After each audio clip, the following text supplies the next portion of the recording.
Get mantra and meditation MP3s at JasonGallant.ca.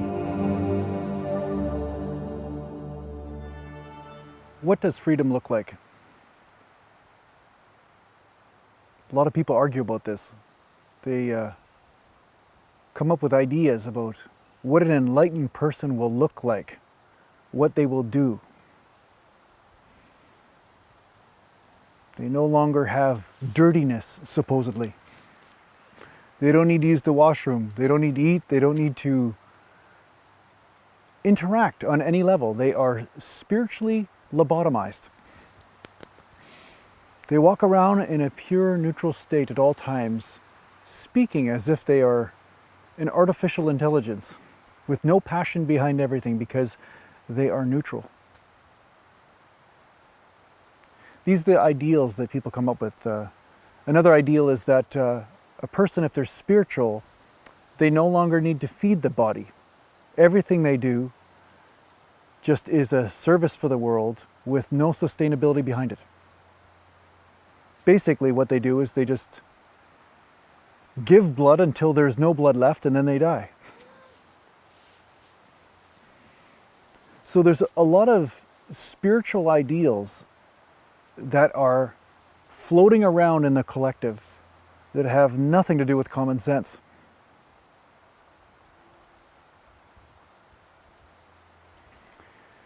You see, because when you are free, what that really means is that your suffering is not dictated by external conditions. You always have an exit door. There's always this freedom within that you can access. This beautiful experience within. Just take a moment to feel it. It's right here. You might feel it in the heart. You may feel a grand spaciousness in the mind. But just feel it. But this exists no matter what is going on in your life.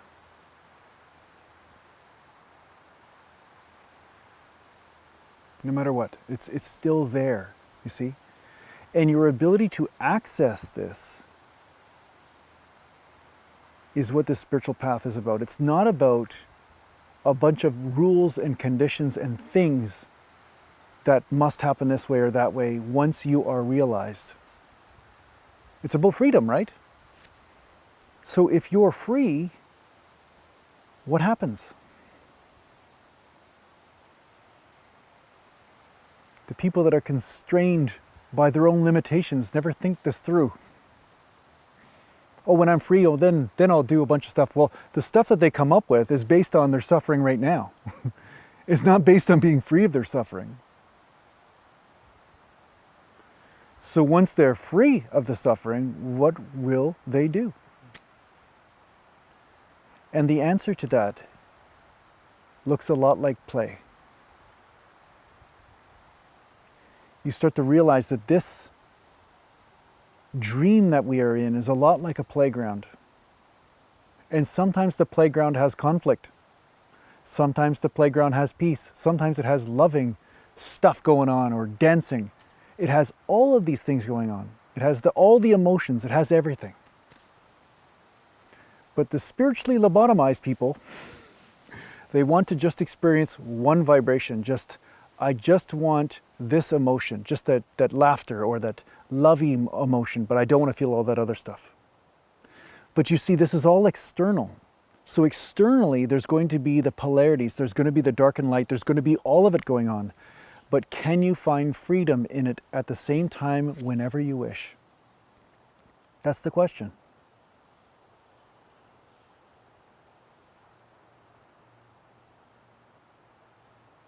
See, the mind is full of conditions and rules. And when you come up with a bunch of conditions and rules that you apply to yourself, then you start to look at other people and try to apply them to them too. Right? Misery likes company. Right? More people in the prison, now we have company. Good, now we have a party. And part of this video is stemming from somebody that was extremely mean in the comments. And they were mad at me because I'm saying, hey, if you want to support this channel, you can support it on Patreon. So they're saying, oh, well, you're supposed to be a great manifester. You're supposed to be infinitely manifesting, so you shouldn't ask for any support. So the reason why this was confusing is that fulfillment and the expression of this fulfillment in this world is still going to have conditions because we're in the physical reality. So, as a classic example, I need to put batteries in the camera so I can film this video for you. I have to spend time doing this. I mean, this is very logical stuff. Most people understand this. But there are the spiritual lobotomized people out there that feel that anyone that is spiritual must dance to their idea of what spirituality is instead of understanding that it's really about freedom.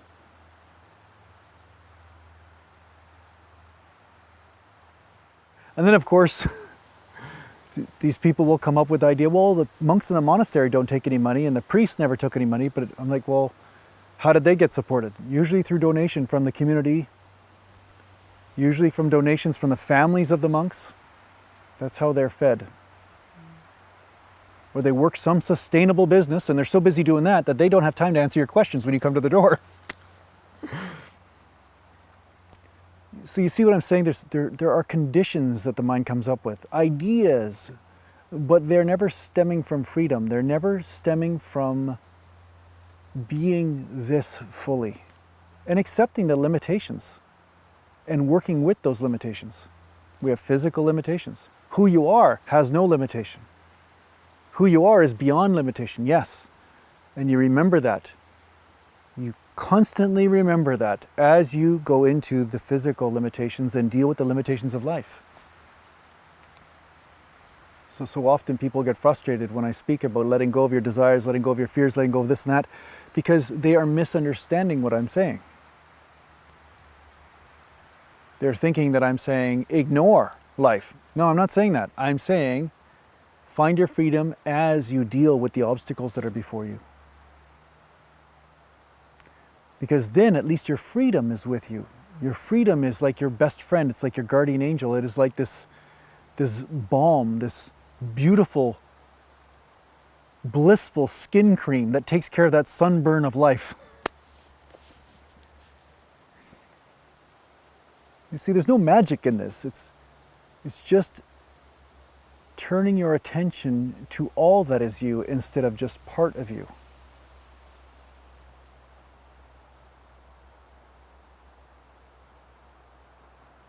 And realizing that there are some parts of you that you think are you that are very conditional and are here and then gone. So they were never really you at all. You were the one at the center of all of it.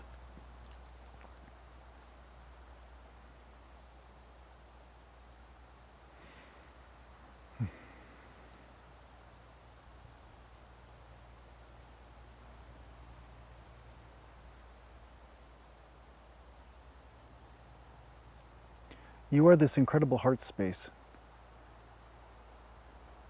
And sometimes life creates a lot of fog between you and that. Sometimes things move through you that obscure that, but that does not mean that it ever left you.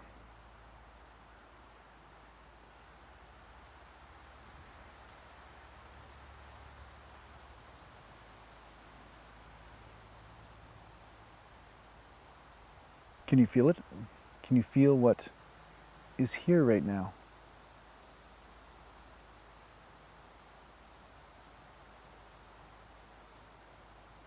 It will be here long after all of your problems are gone.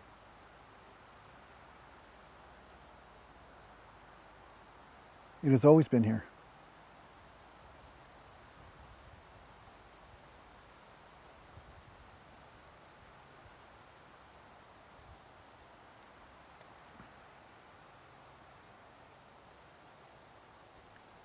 Now, the more you know this to be true, the less seriously you will take some of the problems that come up in life. You don't get stuck in them in a emotional suffering. You may have emotions around it. Yes, you might get fiery mad about it. I have conflicts with people all the time. But I can return home, you see? Just because I'm cooking my dinner doesn't mean I get stuck at the stove.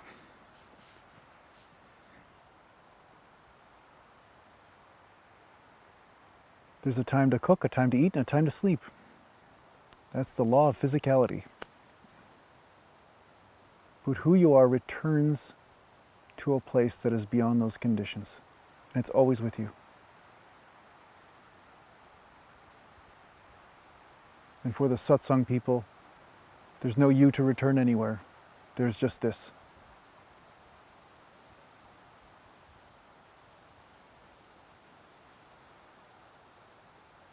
And this knows no condition.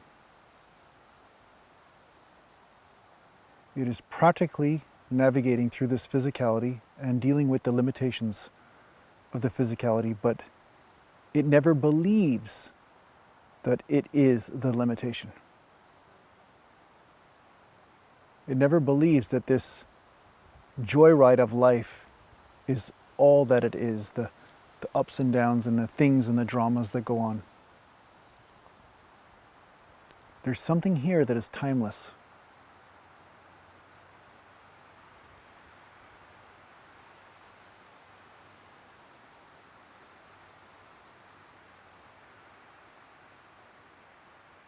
When there's no thought, there's no time.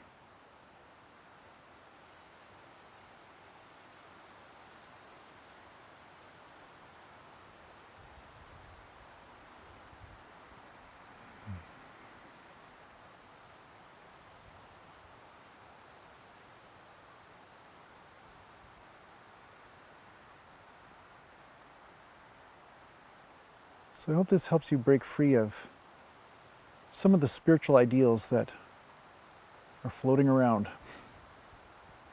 And that it's okay for you to have emotions. It's okay for you to play the game of life very seriously.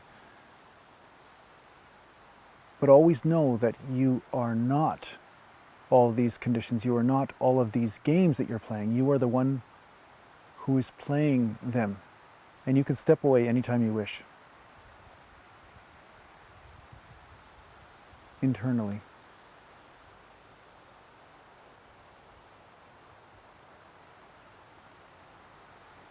Thanks for watching.